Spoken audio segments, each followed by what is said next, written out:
kaya. Mababalik ba natin to? May price kung mababalik natin to. Memorize natin yan. Sige. Jan. Oh. Ay, naka-tissue pa.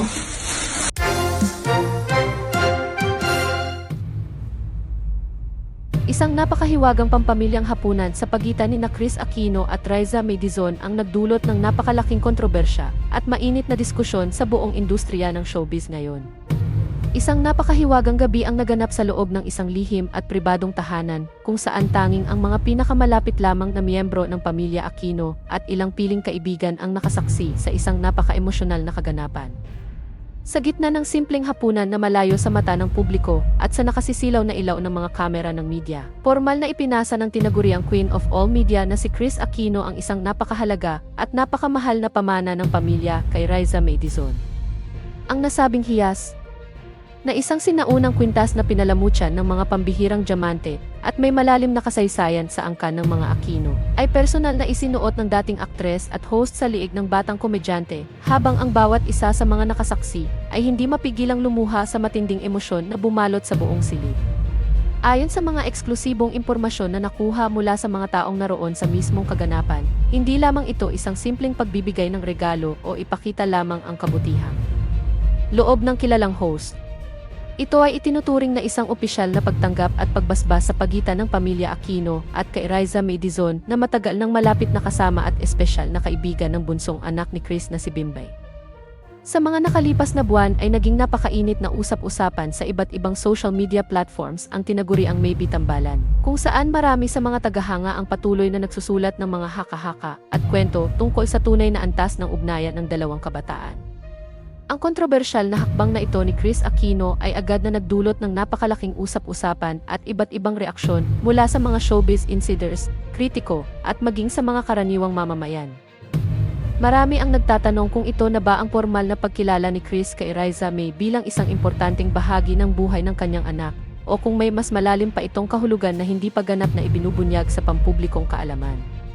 Ang pagbibigay ng isang pampamilyang pamana sa isang taong labas sa pamilya ay napakabihira at may napakabigat na simbolo sa kulturang Pilipino. Kaya naman hindi maiwasang magdulot ng matinding pagtataka at iba't ibang interpretasyon ang ginawang ito ng pamilya habang isinusuot ang nasabing kwintas. Nagbitiw di umano si Kris Aquino ng mga makabagbag damdaming salita na nagpasiklab sa emosyon ng lahat ng taong naroon sa pribadong hapunang iyon. Sinabi umano ng kilalang personalidad na ang kwintas na iyon ay sumisimbolo sa pagmamahal, pagprotekta, at ganap na pagtanggap ng pamilya Aquino sa buhay at pagkatao ni Raisa May. Ang pangyayaring ito ay itinuturing ng marami bilang isang malaking pagbabago sa direksyon ng viral na Maybe narrative sa industriya ng showbiz. Dahil ang simpleng pagkakaibigan ng dalawang kabataan ay tila binigyan ng mas mataas at mas formal na pagkilala ng isa sa mga pinakamakapangyarihang pamilya sa larangan ng media at politika sa bansa, sa kabila ng pagiging lihim ng nasabing kaganapan. Mabilis na kumalat ang balita at nagdulot ng matinding debate sa mga taga-subaybay ng lokal na showbiz. May ilang mga kritiko na nagsasabing baka ito ay isang estratehikong hakbang lamang upang panatilihing mainit ang pangalan ng kanilang pamilya sa kamalayan ng publiko. Habang ang karamihan naman ay naniniwala na ito ay isang tunay at taos-pusong pagpapakita ng pagmamahal ng isang ina na gustong siguruhin ang kaligayahan ng kanyang anak na si Bimbay. Gayunpaman, malinaw na ang kontrobersyal na eksenang ito ay mag-iiwan ng malaking marka sa kasaysayan ng mga balitang pampelikula at pantelebisyon sa buong bansa. Upang mas maunawaan ang lalim ng pangyayaring ito, kailangang balikan ang pinagmulan ng ugnayan sa pagitan nina Bimby at Raisa May Dizon na nagsimula pa noong mga bata pa sila sa industriya ng telebisyon.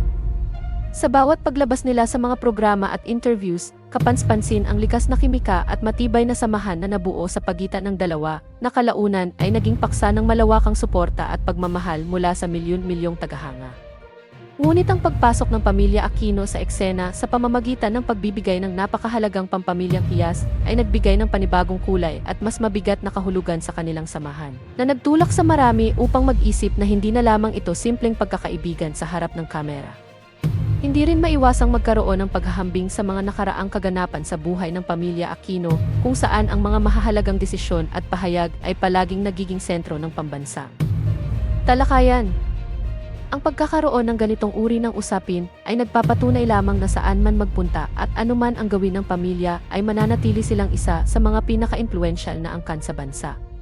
Ang kwintas na ipinamana kay Raisa May ay sinasabing nagmula pa sa mga naunang henerasyon ng pamilya. Kaya naman ang pagpasa nito sa isang batang artista na walang direktang dugo o relasyon sa angkan ay nagdulot ng matinding gulat at kalituhan sa mga tagamasid ng lipunan, sa mga kumakalat na balita mula sa mga malalapit na pinagmulan. Sinasabing bago pa man naganap ang eksklusibong hapunan, ay matagal nang pinag-isipan ni Kris Aquino ang hakbang na ito bilang pagkilala sa kabutihan at katapatan ni Raisa May.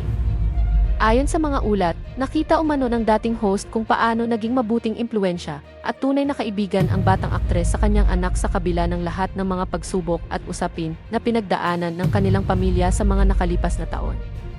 Ang hakbang na ito ay maaari ring tingnan bilang isang paraan ng pagpaparamdam ng proteksyon at seguridad para kay Raisa May sa gitna ng mabilis at minsan ay maruming mundo ng industriya ng aliwan. Sa kabilang banda, ang pamilya naman ni Raisa May Dizon ay nananatiling tahimik at wala pang opisyal na pahayag ukol sa kontrobersyal na kaganapang ito. Bagamat may mga balitang labis ang kanilang pasasalamat sa ipinakitang pagtanggap ng pamilya Aquino. Ang katahimikang ito ay lalo lamang nagpayabong sa mga haka-haka ng publiko kung may mga susunod pa bang malalaking anunsyo na magaganap sa mga darating na araw. Ang bawat kilos at galaw ng dalawang kampo ay patuloy na binabantayan ng mga tagahanga at ng media upang makakuha ng kahit maliit na pahiwatig ukol sa tunay na status ng ugnayan ng dalawang pamilya. Maging ang mga kilalang personalidad at komentarista sa larangan ng showbiz ay nahahati rin ang opinyon ukol sa paksang ito. Kung saan ang ilan ay pumupuri sa pagiging bukas palad at mapagmahal ni Kris Aquino, habang ang iba naman ay nagpapahayag ng pagkabahala sa posibleng epekto nito sa buhay ng dalawang kabataan. May mga nagsasabi na ang ganitong uri ng pampublikong atensyon ay maaaring magdulot ng labis na pressure kina Bimbi at Raisa May na sa kasalukuyan ay patuloy na gumagawa ng kanilang sariling pangalan at landas sa buhay.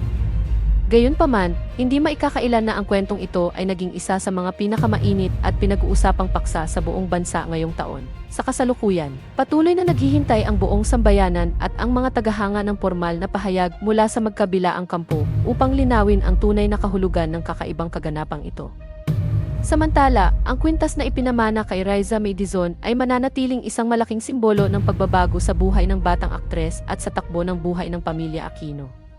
Ang bawat detalye ng lihim na hapunang ito ay patuloy na sinusuri ng mga eksperto sa showbiz upang malaman kung ano ang magiging kasunod na kabanata sa tila pang pelikulang kwento ng buhay ni Bimbi, Raisa May, at Kris Aquino sa mga darating na araw. Isang napakahiwagang pampamilyang hapunan sa pagitan ni Kris Aquino at Raisa May Dizon ang nagdulot ng napakalaking kontrobersya at mainit na diskusyon sa buong industriya ng showbiz ngayon. Isang napakahiwagang gabi ang naganap sa loob ng isang lihim at pribadong tahanan kung saan tanging ang mga pinakamalapit lamang na miyembro ng pamilya Aquino at ilang piling kaibigan